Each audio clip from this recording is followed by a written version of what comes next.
Hey, it's Keith from Outlaw Speed Shop, and welcome to a long overdue video. This is a 66 Nova from Hot Wheels. It's the premium edition, so it's got the metal base and real riders. A while ago, and I believe it was in the early summer, midsummer, a few of us from the Outlaw Speed Shop group page, which is called Diecast Renegades and Hooblins, we got together. It was me, Jay from JDC, Mario, Scott Howland, Jamie from Devil's Details Diecast.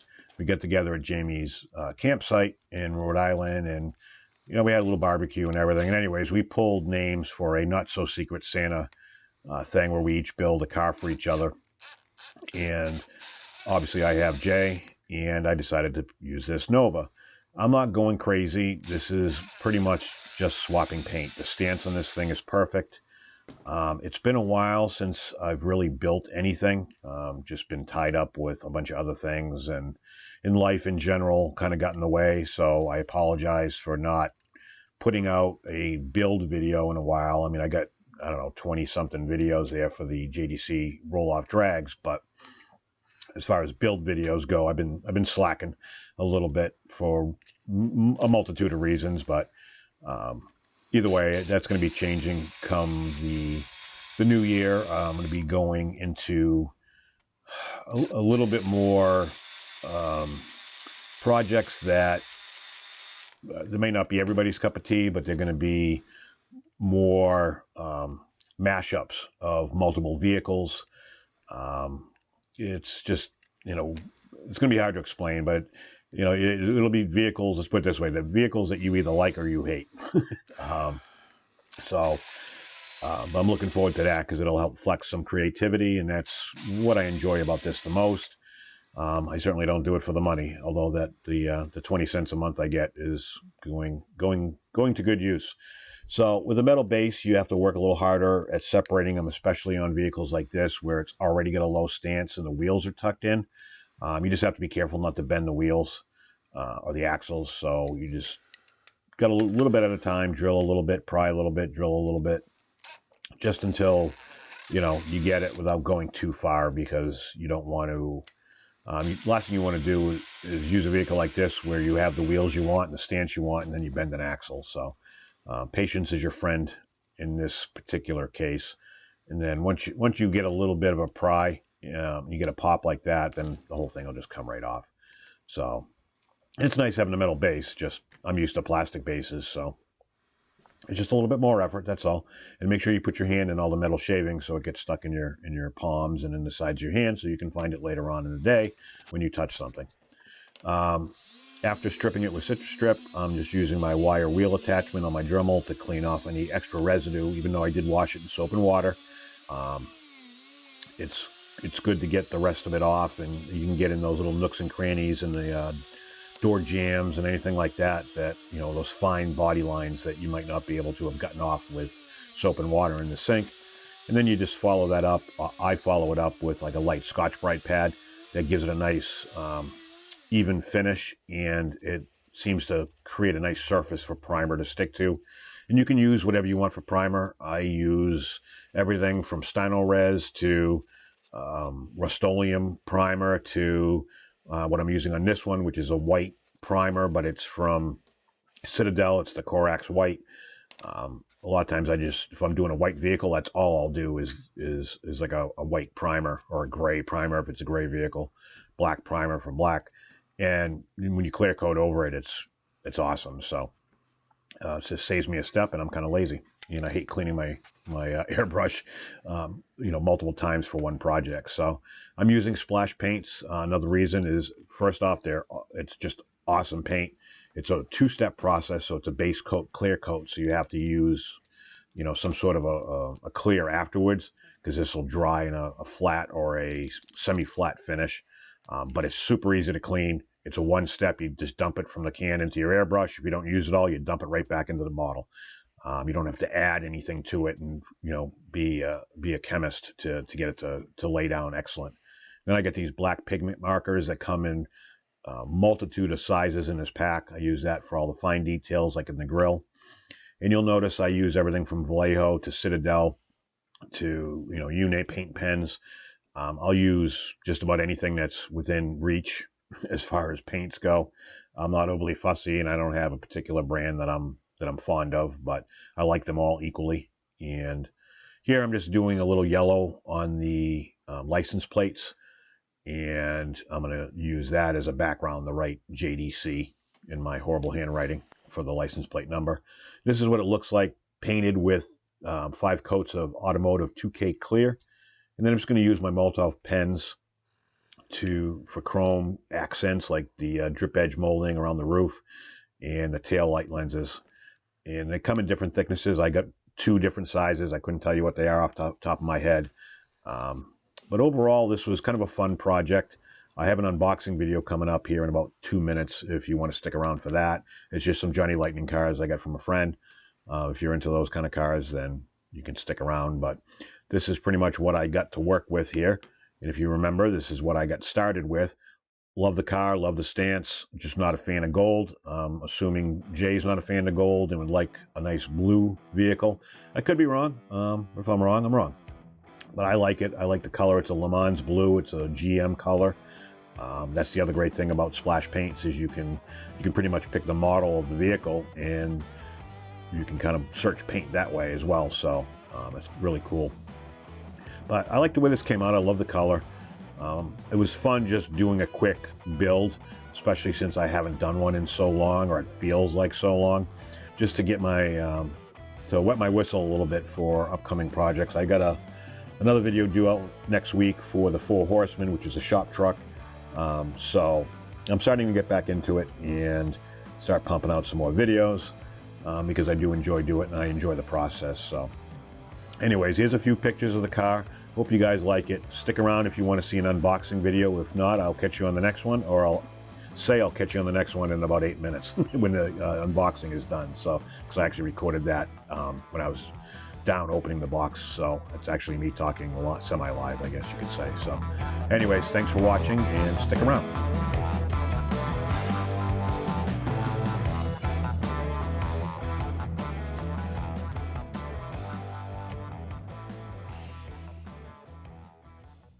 It's been a while since I've done an unboxing video, and I figured it was time.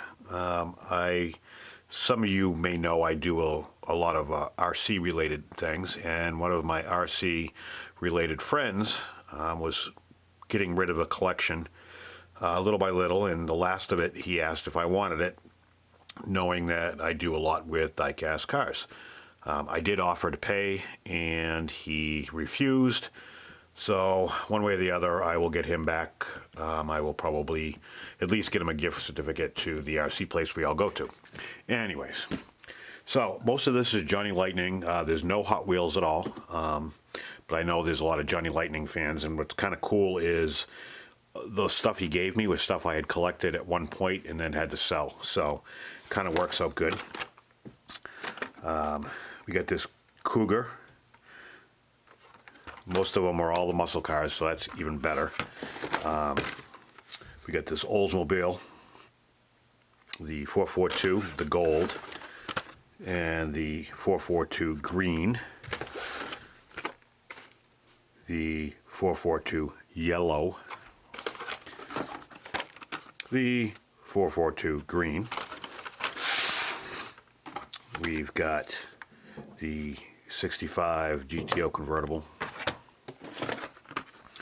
We got, this is one of my favorites, the Hemi-Cuda purple, plum crazy. We've got the Super B in the lime green, and of course wouldn't be anything without a Chevelle. We got the 70 SS. These are all in their packages and all in really good shape. We get the Boss 302. We've got the Panther Pink Hemi-Cuda. We've got the green GTO convertible, 72 Nova SS in all black, and an orange 442. So most of the 442s. And then there's an assortment of various things. I got the Upper Deck Bill Elliott Racing Champions, a Dale Earnhardt Racing Champions. We get the Matt Kenseth Racing Champions. This would be a cool custom. Then we've got the Dodge Ram Racing Champions. These are all be Racing Champions, so I'm not going to say it every time. We get the Firebird. And I believe everything has opening hoods. We got the Thunderbird, which I think that would be kind of a cool one to customize. I've never even considered doing one, but that would be kind of cool. I'm not a fan of the Continental kits on the back, but we can cut that off. We got 57 Chevy. Got another Thunderbird. You can really see the detail with the different colors. What else we got? We got the Viper. Another Firebird. Stuff's falling everywhere because I didn't plan this out. We got the 50 Chevy. I had a 53. This is the 5 window. I had the 3 window. Let's see, we got the Cobra Jet 428 in gold. I believe there's another one, yes, in red for Mustang fans. And we have another 50 Chevy and a red 57. They say Bel Air, which it would be because it doesn't have the post in between the doors. If it has the post, then it's the 210 sedan, or and the earlier ones, I'm not sure if it's 57 or 55 and up, or if it stopped at like 54, but if it had a post, it was like a Del Rey. Because I had a 54 Chevy 54 Chevy Del Rey. Straight 6, 3 on the tree. It was a fun car. I had a lot of plans for it, but I don't hold on to cars very long, so needless to say, somebody made me an offer, and I sold it before I could do anything with it. And then the last thing he gave me was this. He got it actually from a Budweiser rep back in the day. This is the actual car that's in it. I will make an attempt to open this up without destroying anything. No guarantees. This is 2001. Let's see. I have some of these, but it's been a while since I've opened them up. And I am a junior fan, so this worked out. And there we go. So this is the original car that he drove when he went to DEI. I like it because it says the LR there, but these things are awesome. I've got quite a few various ones from Action as well. I got there's one that's like a, God, I won't even say it because it's been so long since I've looked at them. But anyways, this is just wicked cool, and I think big thanks to Dan Taylor for giving these to me. I will find a way to repay you, even though you said you didn't want anything. I just figured I'd make a quick video.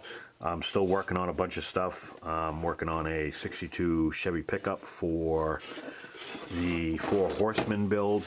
That is this. Theme's going to be shop truck. Right now it's in primer. I am still working on this VW Bug. It's been a while.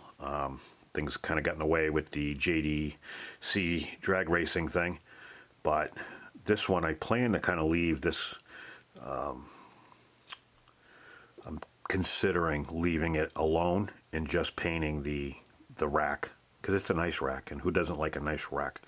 But anyways, it's going to have some big tires in the back. It's going to be slammed.